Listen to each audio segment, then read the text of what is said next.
여러분, 지난번 영상은 유익하셨나요?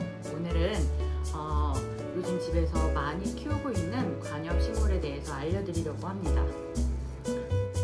거리두기로 인해 실내 활동 시간이 늘어나면서 공기정화 효과를 비롯해 정서적인 안정감을 찾기 위한 플랜테리어에 관심이 높아졌는데요.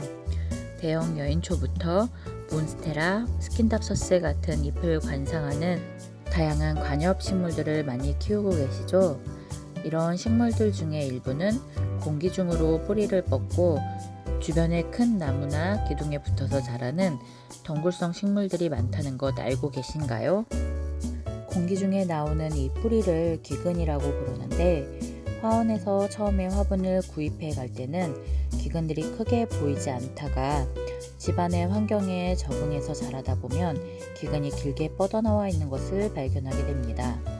간혹 이 기근을 보고 징그럽거나 혹은 뿌리가 밖으로 나와 있어서 제대로 자라지 못하는 건 아닌지 하는 걱정을 하시는 경우가 많은데, 이렇게 기근이 나오고 덩굴성으로 자라는 식물들을 더 안전하고 예쁘게 키우는 방법을 알려드리려고 합니다. 관엽식물 매니아이신 분들은 이미 잘 알고 계시기도 할 텐데요. 바로 수태봉 또는 코코넛봉이라고 부르는 지주대가 팁이랍니다. 이 수태봉은 지주 막대에 수태나 코코넛을 붙여서 만든 봉으로 기근이 자라는 덩굴 식물에 꽂아서 유인을 해주면 식물의 기근이 봉을 감싸고 위로 자라게 됩니다. 늘어지게 자라는 덩굴 식물의 수영도 예쁘긴 하지만 간혹 식물의 사이즈가 많이 커진 상태일 경우에는 무게중심이 맞지 않아서 늘어진 줄기 쪽으로 화분이 쓰러지는 위험이 생길 수 있기 때문에 위로 자랄 수 있게 유인해 준다면 훨씬 균형감도 있고 안전하게 키우실 수 있는 방법 중에 하나라고 생각합니다. 수태봉은 인터넷에서 쉽게 구입하실 수 있는데요. 수태를 사용했는지 코코넛을 사용했는지 또는 지주 막대를 어떤 재질로 사용했는지에 따라 다양한 금액대로 판매가 되고 있습니다. 오늘은 이 수태봉을 직접 만들어 보려고 하는데요. 수태봉을 만들 때 필요한 준비물은 수태, 지주 막대, 막근, 녹화마대, 넓은 비닐봉지, 물, 가위, 케이블 타이가 필요합니다. 재료를 먼저 설명해 드리자면, 수태는 민물에 사는 녹조류로 토피얼이나 풍란, 자생란 등에 주로 사용이 되는데 판매할 때는 건조해서 압축된 상태로 판매를 합니다. 수태는 사용하시기 전에 8시간에서 12시간 정도 물에 충분히 담궈서 사용을 하는데, 물에 불리게 되면 무게와 부피가 상당히 늘어나게 됩니다. 인터넷에서 쉽게 구입하실 수 있고, 화훼단지에 가시면 화분이나 흙을 판매하는 매장에서도 구매하실 수 있습니다. 기둥의 뼈대가 되는 지주 막대는 얇은 대나무 또는 알루미늄이나 단단하게 휘어지지 않는 나무 막대도 사용이 가능합니다.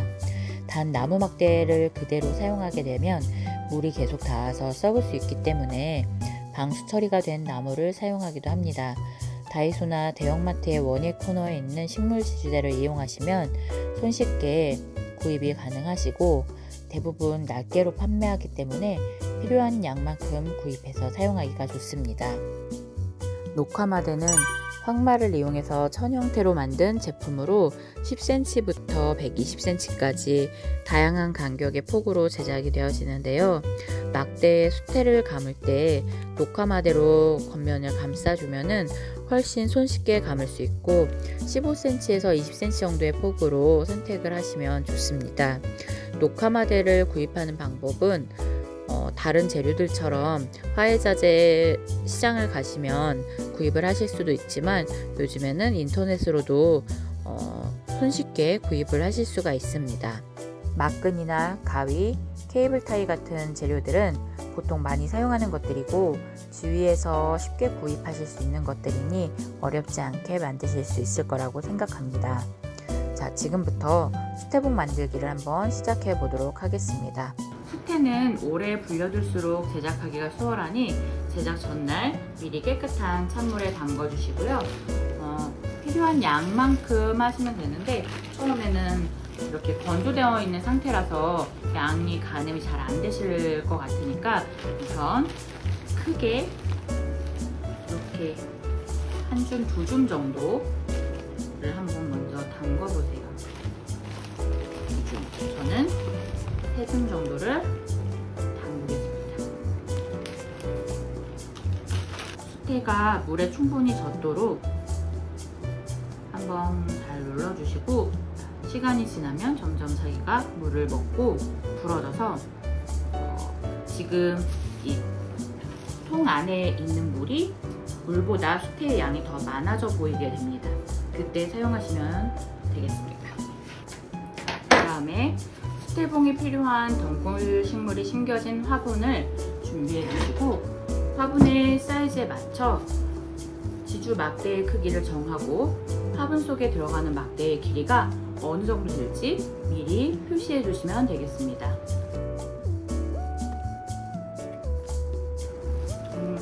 보통 화분이 작은 경우는 한 15cm에서 20cm 정도 잡으시면 될 것 같고, 큰 화분의 경우는 또 화분 크기에 비례해서 더 조금 깊게 꽂아 주셔야지 지주대가 흔들리지 않고 고정이 좀 잘 됩니다.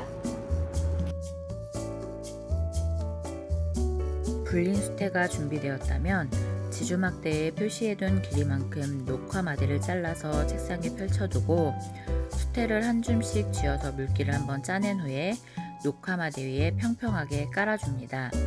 제가 사용한 녹화마대는 10cm 폭이어서 마대 전체에 수태를 깔았지만, 저보다 폭이 더 넓은 녹화마대를 사용하신다면 굳이 녹화마대 전체에 수태를 깔 필요는 없는데요. 김밥을 맞는 원리와 비슷하다라고 생각하시면 좋을 것 같습니다. 수태를 다 깔았으면 손으로 수태를 꾹꾹 눌러서 수태끼리 서로 엉겨붙을 수 있게 해주는데요. 이 과정을 잘 해주시면 수태를 묶을 때 수태가 쉽게 떨어져 나오지 않고 잘 부착됩니다.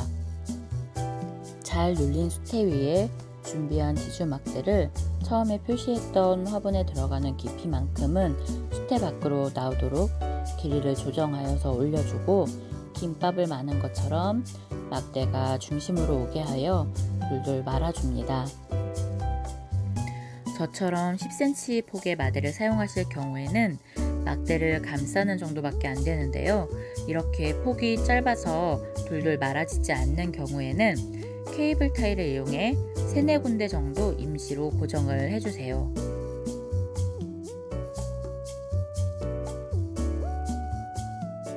임시 고정이 되었다면 막끈으로 막대의 한쪽 끝을 둘러 감아 묶어줍니다. 이때 짧은 쪽의 끈은 한 뼘 정도 길이만큼 남겨둔 다음에 매듭을 지어주시면 되는데요. 풀리지 않게 매듭이 지어졌다면 길게 남은 줄을 나선형으로 단단하게 감아줍니다.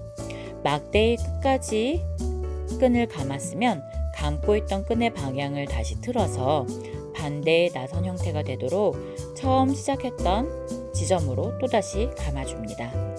단단하게 감아준 끈은 처음에 매듭을 짓고 남겨두었던 부분과 풀리지 않게 단단하게 매듭을 지어주시면 됩니다. 자, 이렇게 수태봉이 완성이 되었습니다. 이 수태봉은 몬스테라나 스킨답서스 같이 기근이 나오는 식물들의 화분에 꽂아준 다음에 늘어지게 자란 줄기나 또는 기근이 많이 나온 줄기를 유도해서 고정을 해주면 됩니다. 수태봉에 식물의 줄기를 고정하는 방법은 철사가 들어있는 빵끈이나 케이블 타이, 또 요즘은 식물용 벨크로 테이프도 많이 이용하고 있는데요. 식물을 묶을 때 한 가지 주의할 점은 줄기가 너무 꽉 조이지 않게 약간의 공간을 남겨두고 묶어줘야지 줄기가 자라면서 터지거나 방해받지 않고 잘 자랄 수 있답니다. 여러분 어떠셨나요? 수태봉 만들기 도전 가능하시겠죠? 내 손으로 직접 수태봉을 만들어서 예쁘고 안전하게 식물을 키우는 식물집사가 한번 되어보시면 좋을 것 같습니다. 이번 영상도 끝까지 시청해 주셔서 감사합니다.